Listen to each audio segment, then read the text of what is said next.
Offer, it's the single most important part of what you do. Some of the emails, even if they personalize, they won't work anyway. I believe these are three biggest things: plain text, update your campaigns regularly, and then Maildoso is doing well. It's been a successful startup, but before that, you actually took 7 other swings at different startup ideas. This is why most of the companies that I founded, they failed, because Hello, welcome to B2B Revenue Leaders. I'm your host, Dustin Tizik. I'm here with Nikita from Maildoso. Nikita, how's it going? Hey, going well. Thank you for having me.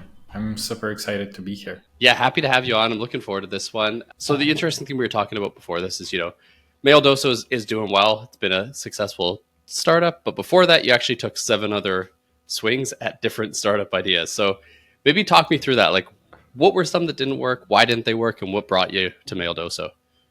Yeah, that's a very good question. Yeah, I guess that, as entrepreneur, you need to learn a lot of skills, a lot of decision making, a lot of, things connected with how to think. And that's why probably, I believe, this is why, most of the companies that I founded, they failed, because like if I pick any of them right now, I probably would have like a good understanding on how to make it, at least, make some money, or like even, profitable, or, growing. Some of the biggest learnings that I have from this journey is that offer, and it's connected with cold email as well, is that offer, it's the single most important part of what you do, because literally just by tweaking a bit your offer, you can go from, very poor results and sales into like, into crushing it. And it's something that most, like I always advise, entrepreneurs, like focus on this. Most of your time, like 80% of your time should be on like offer, because it makes a huge difference. Yeah, absolutely. So I'm curious then, like if you could go back to any of them, is there one that you look back and you're like, oh, if I, had thought about this, or if I had my experience now, I probably could have made a run with this. Is there one that kind of stands out? Yeah, for sure. With my co-founder, once we started a company that was doing anomaly detection. We were primarily focused on like anomaly detection for marketing people. So like to know when your website's not working, where conversions has dropped. And now I understand like we probably should have pivoted and like go to other audience where it more makes sense, like engineers, data analysts. This is where it would be a lot more successful. And I clearly see products that, in this area, growing well. So Yeah, absolutely. So I mean, that one, on the Martech side, I know your background is kind of Martech, sales tech. What led you to focus on, email deliverability and scaling outbound, and then, actually founding Maildoso? yeah, so most of the companies I previously founded were in B2B. So, and probably because of the, cold email is just, very easy from that perspective to get B2B clients. You just, you need to cold email people, and, and you can get a few, you can book a few meetings and then close your first deal in a week or two, which has actually happened to Maildoso. We closed our first deal in less than a week after launching a website. So my previous company called backlinkswappers.com, we were using cold email to acquire customers. It was the only channel, acquisition channel for us. We were sending nearly 10,000 cold emails per day. And we quickly realized while we were scaling cold email worked for us. We had over 600 customers. And we quickly realized that, in order to scale it, we need to figure out, infrastructure, because it's the biggest bottleneck for us. So we start building some infrastructure. So we actually we start building Maildoso 1.5 years prior launching, it as a separate brand. So like we start automating domain setup, then we start playing with IP addresses, IP address rotation and stuff. And then at certain point, I was sharing with my friends how we do outbound, because like our cold email tech stack was a lot more complex than the product itself, and we were investing more into outbound infrastructure than into the product, because the product is like was very simple. And and a few of them asked me, hey, can you teach me how to do the same? And I realized that I actually cannot, because it's crazy complex. So I decided to make a simple, like product for them, so that they could, enter domains, choose the how they want to call their mailboxes, and automate all this stuff. And then also over a weekend, we just built a landing page and thought, okay, so let's try to market it. Maybe just let's see how it goes. And then we immediately saw, demand for this. So we, in November last year, decided to pivot the company, and well, so yeah, and now it's Maildoso. Nice. Yeah, it's cool how it, got spun up out of an actual need. Like you were solving something for yourself and realized, oh, other people probably have this and I can solve it too. And it's, yeah, you hear a lot more. I would say you hear a lot more about email deliverability now than you did 5 years ago, 6 years ago. People, I don't think, thought about it a lot and would kind of just mass email from their main domain. So it is an interesting time there. I'm curious, aside from the obvious of don't use your main domain to send mass outbound emails, what are some other mistakes that you've seen people make when it comes to deliverability? I think number one mistake is some keep tracking, keep using open rate tracking as a metric for, to measure success of your cold email campaigns. And because Google, now showing this giant banner, this email contains hidden images, it might be a spam. Like because of it, it doesn't make any sense to, use open rate tracking. And also just in general, plain text emails like work a lot better than HTML, simply because spam filters consider HTML emails riskier, because it's easier to insert virus in there, and it's like their, first priority to protect their users against, viruses and phishing attacks. So from that perspective, plain text they just perform better. And then another, probably the biggest mistake is that, I often see companies, they just, they come up with a sequence 2 years ago, and they keep using the same messaging, the same, I always encourage update their, campaigns every week or two. And like Mm-hmm. in ideal situation, you want to have always multiple A/B tests running, different, trying different angles. It's like, cold email is a full-time job right now, so you have to always think of like how to, like what other angles you can try. Even when you found something that's working, it still makes sense to kind of keep experimenting and update your copy regularly, because spam filters, like you send unsolicited emails, and then naturally some people will click on spam, and then spam filters will start to, identify patterns in your emails, and they will like eventually they will start blocking some of your emails. And then that's why you want to update your copy regularly to kind of outrun them. And then, of course, spin tags, very important to use for this purpose as well. Yeah, So I believe these are like three biggest thing, like plain text, update your campaigns regularly, and then spin tags. yeah, I think those. I was actually going to bring up Spintax, and I think that's a good one when you mentioned update the campaigns, because I'm curious. People here update the campaigns. How much of an update do you actually have to do? Is it a total rewrite? Is it change a few words? Because I'm sure people heard that and thought, I'll just throw in Spintax and that'll do the same thing. Yeah, So yeah, how much do you have to update? yeah, it's a good question. So ideally, if you do total rewrite of your first email, you can keep follow-ups the same, because if your first email landed in inbox, the, like a follow-up most likely will land in inbox as well. The Yep. most important part is the first one. Then Spintax will help you to kind of expand the how long your campaign performs until spam filters pick up patterns, but they will pick up it anyway.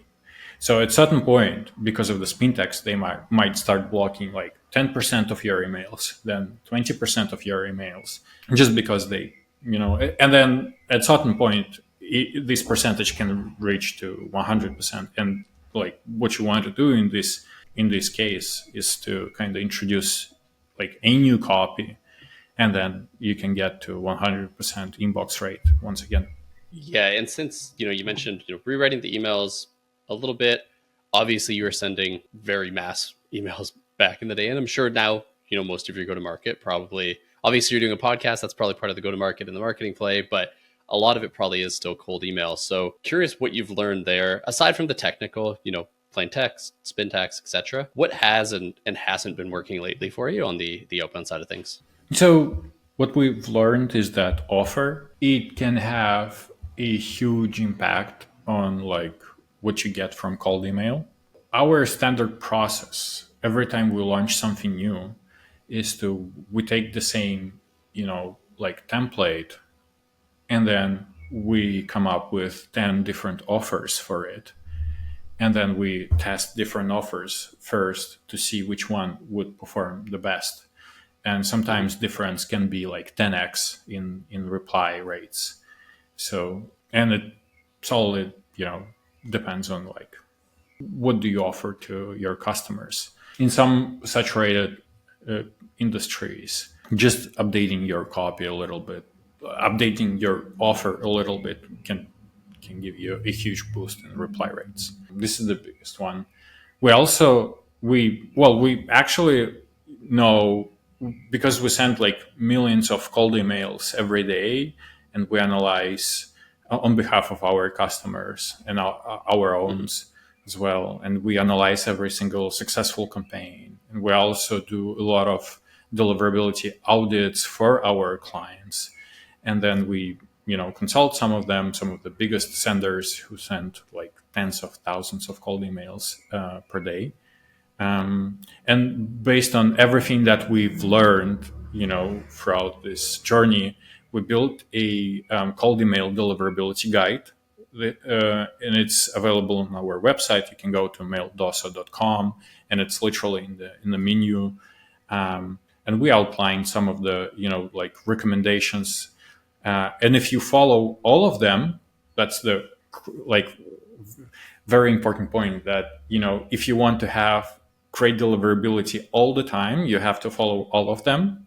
And then if you follow all of them, you will have great deliverability all the time, like literally.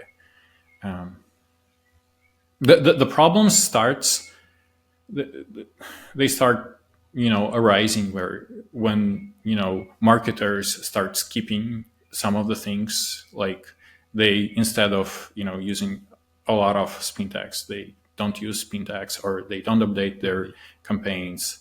And then this is where you run into deliverability issues. Luckily, it's like very easy to fix, especially like, if you use Maildoso, just literally you type into in a chat, and our customer success team will give you like almost instant advice. Okay, so we see it doesn't work. Just do this, and this, and Yeah. back to 100%. Yeah, it's nice having tools now that have spun up. Like the space is growing quite a bit, because before trying to figure that out on your own honestly was a nightmare, especially if you have Google mailboxes, Outlook mailboxes, all of that. I do want to double click real quick on the offer side, because as someone, I lead the sales marketing team here, so I get hit with emails for sales platforms and marketing platforms and kind of across the board. And offer is an interesting one, but to me it's the follow up on the offer. Like I get a lot where the offer is, hey, can I send you a personalized video walking through X? And I open the video, it's not personalized at all. Like I can tell it's AI, or it's the same one they sent out to 300 people. So how do you balance that? Because I find the more personalized offers often resonate more, but they're also a lot more work. So yeah, how do you think through that balance there? It's a good question. Personalized offers. Well, the depends on on the level of personalization. So sometimes when you, like, some of the emails even if they personalize, they won't work anyway. And then Mhm. depends on what type of personalization it is, it will make a difference. I might not necessarily like fully understand what you mean, but I can share my like example. Back then with backlink swappers, we've tried like a lot of stuff to kind of personalize emails. We literally like we had a huge Asana board with like all the experiment ideas, and the only one start working worked basically after we start adding relevant websites to that might you can get backlinks from in our portfolio, and only like adding those websites helped us to increase reply rates like a lot, if I understand your question correctly. Yeah, no, for sure. I think there's the personalization on the actual email and then on kind of what the offer is. Like the offer could be book a 30-minute meeting, check out this free asset or tool, etc.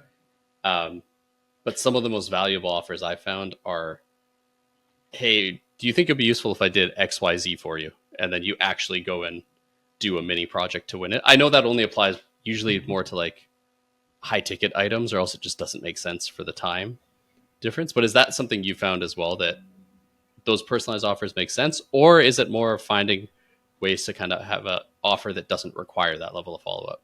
Yeah, it depends. You always, like you always need to experiment and see what works in this specific case, because sometimes, in some industries, we see even like just basic, chat GPT generated compliments based on the, website content work, great.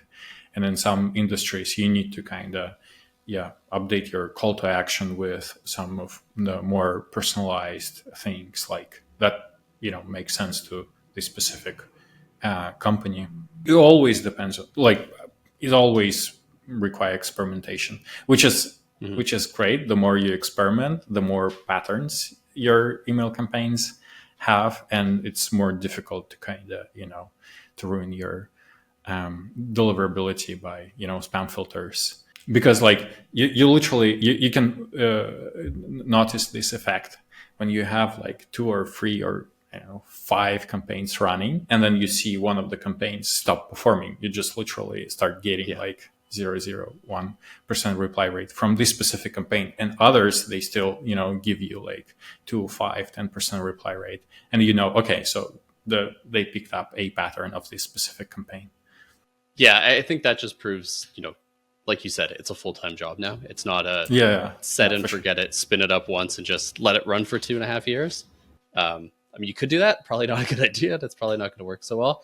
But one last question, Nikita, before I let you go here is, you're working to solve the email deliverability, email scalability problem. I'm curious, what do you all have coming up that you're interested on? Like, what could be a feature, it could be something you're just doing internally, but what are you kind of excited about in that space coming up? Well, I'm very excited because of the thing that we just launched for our customers. Mm-hmm. We briefly discussed it before the podcast. Now we show where exactly your emails are landing on Google and on Microsoft, on top of Mm-hmm. the health scores that we show. Like we show exactly what Google thinks about your each individual mailbox reputation, and the same for Microsoft. And now we also show where exactly your emails are landing. I'm very excited about this, and also of course, we do a lot of research on like deliverability. We experiment on our on the infrastructure side a lot. We like Yeah. always we run a ton of experiments, um, and then so my personal goal is to make number one cold email deliverability platform, so that we have way better results than anything on the market, and we clearly Mm-hmm. on our way towards towards achieving this goal. We clearly know how to become number one. We just need to kind of a little bit of time. Yep. Yeah, no, absolutely. That's awesome. So for our listeners, I know Maildoso puts a bunch of content. You put out a bunch of content on your own as well. If they're interested, where should they go to learn more? Probably my LinkedIn profile. I post a lot of educational content on called email deliverability. We also have our YouTube channel where a lot of content being posted. So probably these two, my LinkedIn profile and Maildoso YouTube channel. Perfect. So for listeners, I'll include those links in the show notes. And Nikita, thanks so much for joining me today. Thank you. Thank you for inviting. Thanks for listening to this episode. My key takeaway is just around refreshing your copy of your outbound emails. And, everyone focuses on the technical aspects of deliverability and hoping to nail that and have this campaign you can kind of set and forget and run at scale. But refreshing the copy is actually one of those things that not only does it help with deliverability, but it helps you have that mindset of experimentation to get the right copy that you need to get conversion. So if you enjoyed this episode, hit follow on Apple, Spotify, wherever you listen to your podcasts, and I'll be back next Tuesday with a new episode.